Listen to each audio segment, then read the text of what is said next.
Are you willing to undertake a dangerous mission behind the enemy lines, knowing you may never return alive?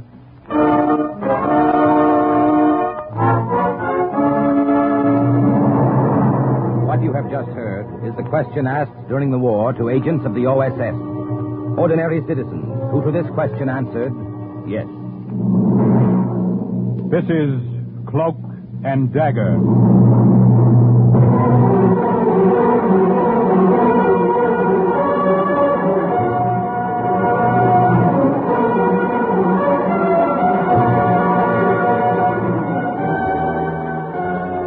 Warfare, espionage, international intrigue. These are the weapons of the OSS. Today's story, The Trojan Horse, is suggested by actual incidents recorded in the Washington files of the Office of Strategic Services. A story that can now be told.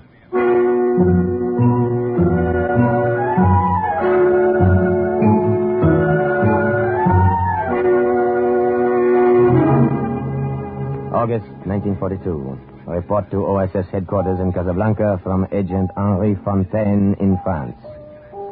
Contact with girl Gabrielle Monet was made in the Bluebeard Café in Paris.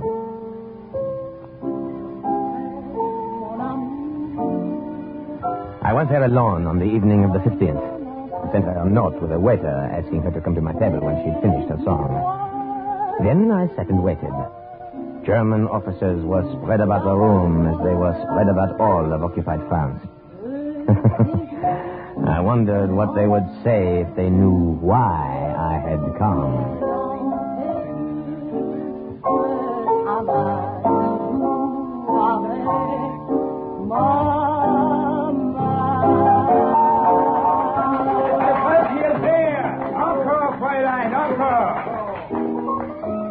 You send me this note, eh? Oui, mademoiselle. Will you join me?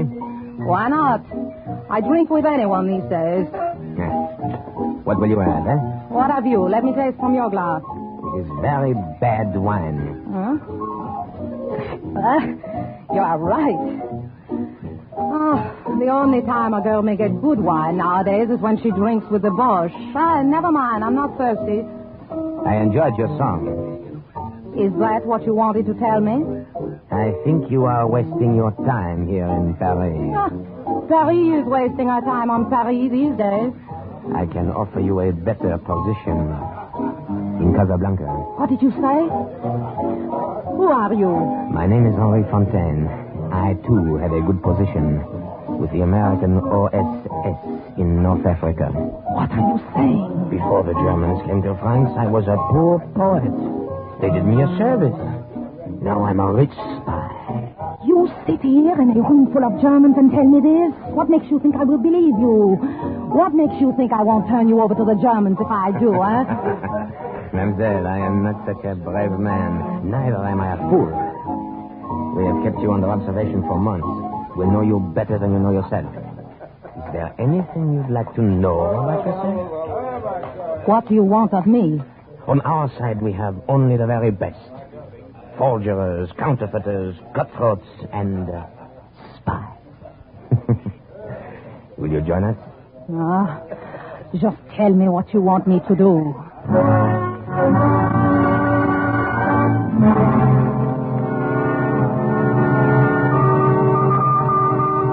Agent Henri Fontaine in France to Agent Steve Littell in Casablanca. Arrangements have been made to transport the girl Gabrielle Monet to the south of France and then to Casablanca. Awaiting further instructions. Over.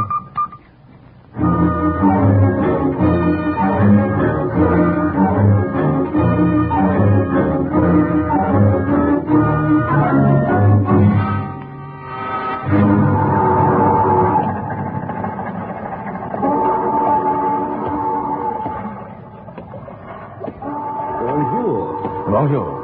The roses will bloom early this year, I think. Oui, but not too early, I hope. Good. I've been waiting for me. It is dark. I can't see you well. Is the girl with you? She is here.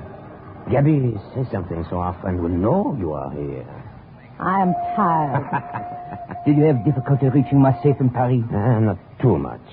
With swarms of displaced persons all over France to mingle with And a slight bit of help along the way from the underground. It was not too bad. Good, good. Now follow me. I will take you to the fishing schooner. But I know you're tired. Cheer up, Gabby. You'll have a nice, long trip by water to rest up. Oh? And then another nice, long trip by auto to Casablanca.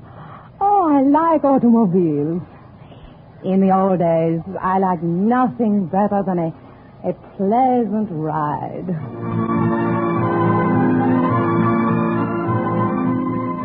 But Gabby did not like the automobile trip to Casablanca. It was probably nothing like the old days. I drove up front alone while she was fitted in the trunk of the car behind gasoline drums. There were gunny sacks and a Moroccan rug thrown over her. Across everything, a heavy canvas cover lashed down with just enough air left for her to breathe. We drove that way over rough roads for several hours. When it got dark, I pulled over to a side lane and let her out. Gabby, come out. Oh, my back. It is broken. I will gladly massage it for you. You are too kind. Not at all. No, thank you. Pity. Why did we stop? To give you a chance to stretch your legs. And a cigarette if you want one. Oh, I would die for one. Give. I have one lit here. Mille merci. You see? I try to be gentle. I try to make up for the inconvenience I am causing you. Ça c'est drôle. I remember what another poet once said. A German, by the way, but not a Nazi. His name was Goethe. What did he say? He said, be gentle with women. You remember, they were made from a broken rib. I am not amused. I'm sorry. You are always smiling. Do you enjoy the war, huh? I am a poet. There is poetic excitement in being behind the lines, working underground. I enjoy being a spy. Well, I am no matter hurried. You will do. You still have told me nothing. Why did they send for me? You remember a German named Paul Vogel? Paul... What do you know of him? Tell me. Not now. The time is late. But I must know. Throw away your cigarette. Why did you mention him? I said later. We have a long journey ahead. If we pass the border post, I will tell you. If we do not, the words and minutes would only be wasted.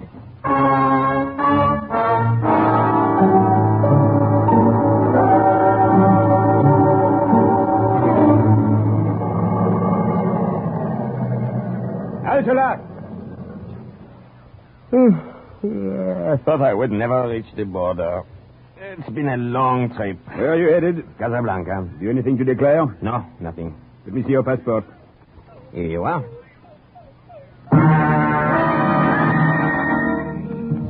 All of a sudden, I spotted a small black dog sniffing and whining at the trunk of the car where Gabrielle was hidden. The customs officer had not noticed him, and I knew I had to find some way to keep him from noticing.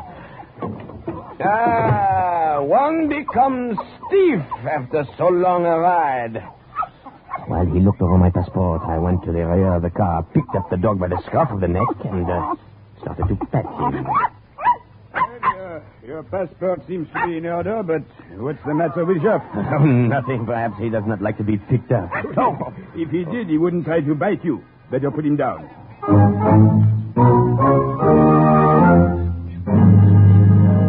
I knew if I put him down, he'd go back to sniffing around that trunk. I felt like strangling that cute little black puppy. Well, put him down. I have taken a fancy to him. How do you feel about selling him to me, eh? Huh? Well, you are serious, monsieur? Oui, I like him. Come, how much, eh? Oh, take him. There are two more like him around somewhere. Thank you. He will liven up the journey. Wait. Huh? Before you go. Yes? What is in your trunk? Huh? I said, what is in your trunk? Let me put the dog in the car, and then I will show you. The trunk, I will show you. You see? Gasoline drums. Yes, I see. Very well. Close the trunk. I may go? Of course. Thank you again for Joff.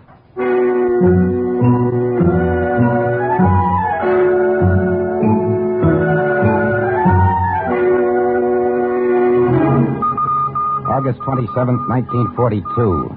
Report to OSS headquarters in Washington from Agent Steve Lytel in Casablanca. Fontaine and the girl arrived. I knew as soon as she walked in that Paul Vogel could not have forgotten her. I only hoped her memories of him weren't too strong. Now, as you know, Miss Monet, this is an international zone. We are, in effect, neutrals. In Casablanca, we pass each other in the streets. Germans, Americans, Vichy, and Free French. You can imagine what a hotbed of international intrigue we have here. Oh, I know nothing of that kind of intrigue. Then perhaps we can broaden your horizon. Hold it, Henri. Now, listen to me, Gabby. The head of the German Armistice Commission in Casablanca is a man named Paul Vogel. Does that name mean anything to you? We knew each other once, before the war. Knew each other? He was an attaché to the German consulate in Paris. You almost married him once, isn't that so? That is my business. I'm afraid we've made it our business. Now, Gabby, we've kept close watch on you these past months, and we're sure that you're no Nazi or Vichy sympathizer. Oh, I hate them all for what they are doing to But Vogel, what are your feelings toward him? I haven't seen him in years. That's not answering my question. If he is a Nazi, I have no feelings toward him. All right, then. Now, the open secret here in North Africa is the planned American invasion. The closed secret is where and when. Now, that's what Paul Vogel wants to find out for German headquarters. I still don't understand what You're to tell him, Cherie. What? Henri's right. You're to take up this friendship with him once more. Give him all the information he wants. You'll get it direct from us. What? Now, rest assured it'll be the wrong information. You understand now? I'm beginning to. Good. We have a job for you at the Three Lanterns Cafe. Now, starting tomorrow.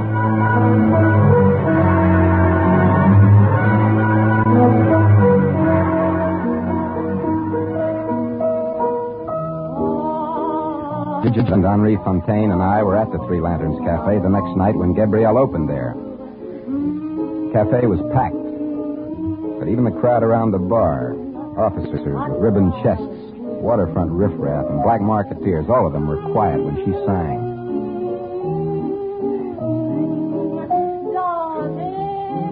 She was wearing a red dress.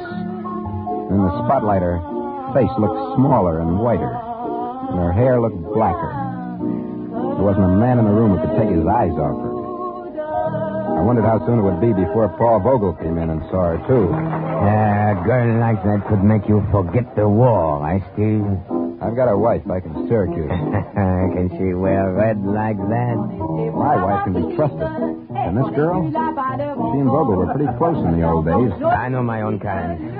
She can be trusted. Well, I hope you're right. The success of the whole American invasion may hinge on it. A lot depends on how hard Vogel falls for that little bait up there on the bandstand. Steve, Vogel, he's just come in. That's all I wanted to see. Come on, let's get out of here. Excuse us, pardon? Pardon?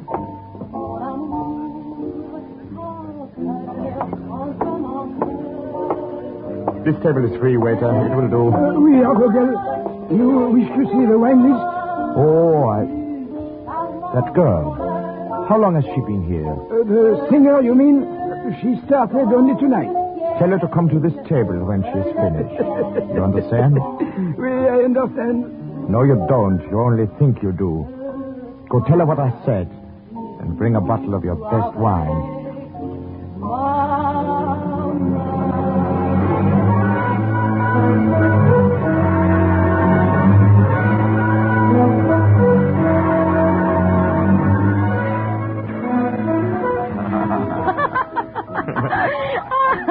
And I had no idea it was you, Paul, when the waiter came to me. How like you to walk back into my life so quietly after making so violent an exit. The world is small after all, Gabby. I'm amazed to find you in Casablanca. I can say the same of you. What are you doing here? I arrived here a few days ago, but I've been in North Africa for months. Tangier, Oran, Tunis, singing. How were you able to leave France after the occupation? You should know how well I always got along with Germans. You don't seem angry with me any longer, Liebchen. After that last time, 6 years ago. Life is too short to be angry for too long at anyone. Besides, I was a fool to have been jealous of that silly blonde with the bad legs. I've even forgotten her name. Suzanne. Oh, I see you have not forgotten. Oh, it's a wine. Gabi, how good it is to be with you again. How good it is to be with you, Paul. For you? For me. Now, we will drink to what is to be, Liebchen.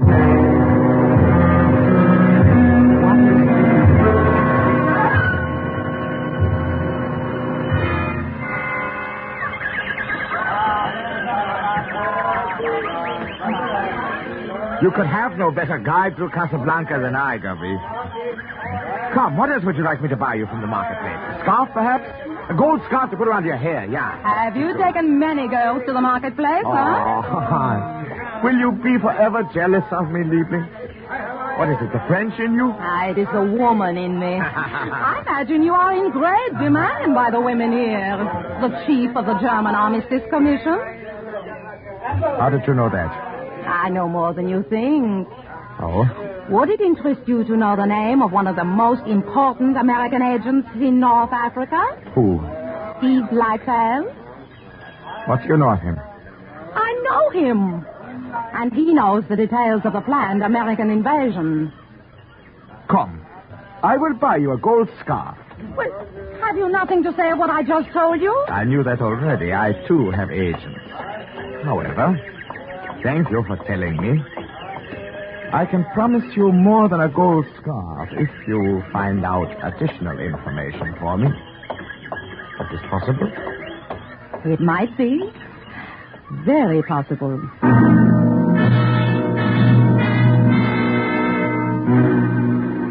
Agent Lytle in Casablanca to OSS in Washington. The girl, Gabrielle Monet, has been in the paid employ of the German government here for several weeks, according to our plan, and will transmit to them the Dakar Cover Project. September 1942. Report to OSS headquarters from Agent Monet. I had a feeling that things were going too smoothly. I seemed to be holding my breath, waiting for something to go wrong. And on the night of the 29th, it did. Paul Vogel was in my room above the cafe. We were listening to my record of our favorite song.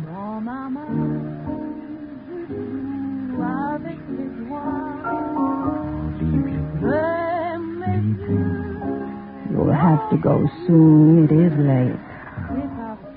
Forget the time. Who would think it would come to this again, Gabi? After that day in Paris. When we quarreled so. I remember that day. We showed poor judgment to argue out of doors.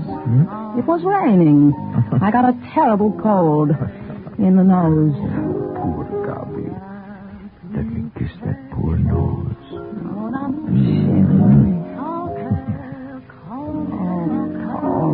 You really must go. But before you do, I have a paper for you in my purse. Dates when high officials will be in Casablanca. I'll get it for you. I want to talk to you.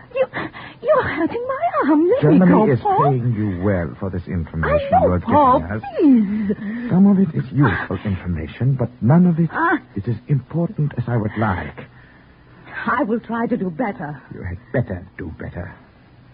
You know what would happen, Gabi, if I found out you were crossing me. I would not cross you. It is nothing for me to my... twist your arm like this. Such a small arm. Think what I could do if I really tried to hurt you. You hurt me now because you don't trust me. What do you want? You claim to know this American like I that. do. You claim you get your information from I him. Is do. that all he gives you? What about his love? Does he give you that, too? Paul, the shoe is on the other foot. Now it is you who are jealous. Oh, how foolish. Think, would I lie to you? Gabby.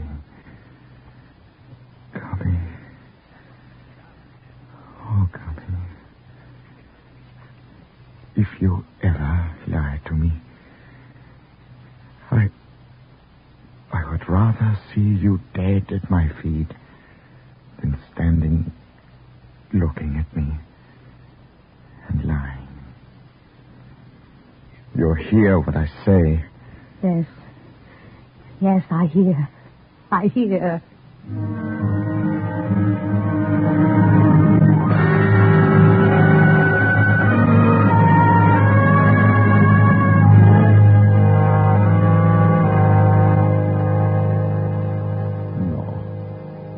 No more wine. I must keep my head clear to think of what you have just told me. Now, are you satisfied that I'm earning my money? Dakar. So the Americans will land in a few weeks at Dakar. Very likely. Dakar is strategically important. It will be more important if the German fleet is there to stop the invasion. Yeah. That bungled attempt at a landing under de Gaulle's leadership failed, so the Americans probably figure we would not dream that they would try it again in the same place. One American, Steve Lytle, does not dream you know this. Are you going to tell German headquarters? But of course, this is something they will want to know.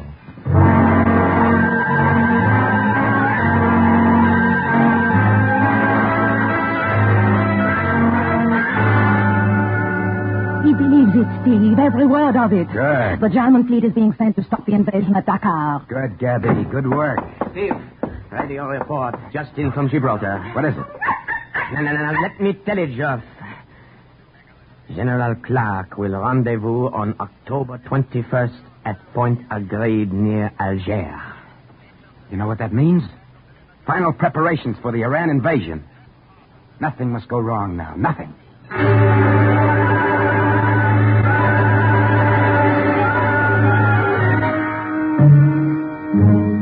November 4, 1942. Something very wrong happened.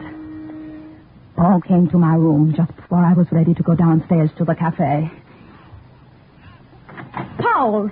Gabby, your friend, Lytle, has been playing you for a fool. Do you hear what I say? I don't understand. The invasion is not Dakar. I just learned myself it's to be Oran. Oran! And the German fleet, on my suggestion, is waiting in Dakar for nothing. Paul. And will continue to wait for nothing. Paul, it can't You know what be. this will mean to me? Do you realize what the High Command will do to me for this? Please, Paul. I'm ruined. Perhaps your latest information was wrong about Oran. No. It all ties in. They, the Americans, wanted me to believe that... Gabby, what have you to do with this? Now what are you saying? I'm getting tired of your suspicions. One day you trust me, the next day you don't. You're French? What kind of French? Instead of questions, ask yourself this. Would I betray you, Paul? Not Germany, but you. Think. Look at me. Look at your Gabby and answer.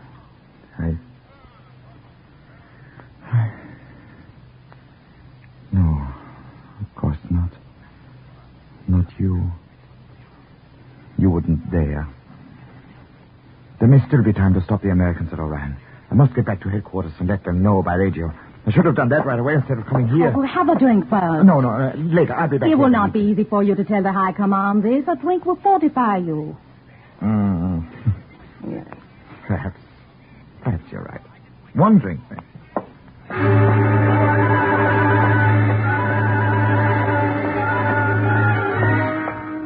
Paul sat on the edge of the couch, his head in his hands. I remember thinking how very blonde was his hair, how large his hands. It was not difficult for me to drop half the L tablet from my purse into his glass as I poured the liquor over it. Oh. Here you are. Dankeschön. Poor Paul. Pauvre petit. You look so tired. Drink. Where are you going? To put on the record you like. We've played it so often lately, Paul, that one of these days it will just rise up in protest. You tired? No, why should I be tired? I must go now. I've had my drink. Hear my record through, then you will go. No. No, now. I must go now. You're so good to me, Grumpy. You love me. You love me very much. His head had fallen on his arms and rested on the table. The tablet had begun to work as I knew it would. I got the automatic pistol that had been given to me by the Americans and shot him twice through his very blonde head.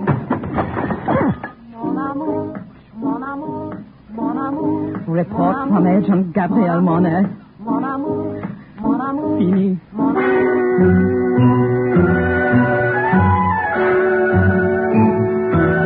Well, it ought to come any minute now, news of the invasion. I've had word that Eisenhower and Clark were in Gibraltar on November the 8th. I'll let you both know as soon as something comes through on the radio. Are you all right, Debbie? Me, don't concern yourself. You did what you had to do. It took courage. If I had thought about it longer, perhaps I would not have had the courage. You cannot know. I think I do.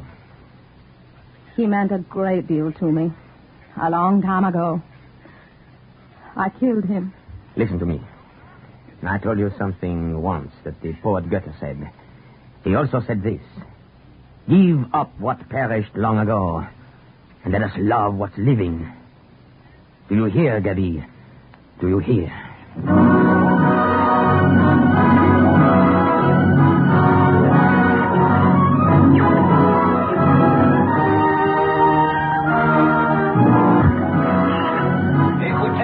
Écoutez.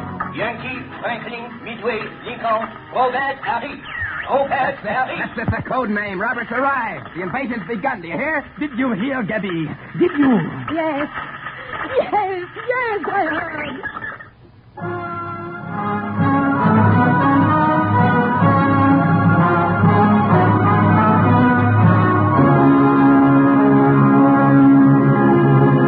And once again, the report of an OSS agent is closed with the words, Mission accomplished. a further adventure in black warfare is next week. Cloak and Dagger.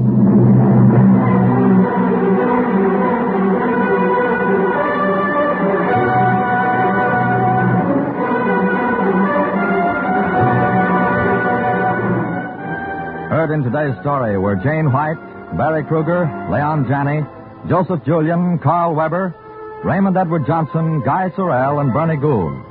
Script was by Winifred Wolfe. Music under the direction of John Gart. Today's true OSS adventure was based on the book Cloak and Dagger by Corey Ford and Alistair McBain. This has been a Louis G. Cowan production under the supervision and direction of Sherman Marks. Stay tuned for the second big mystery, High Adventure, on NBC.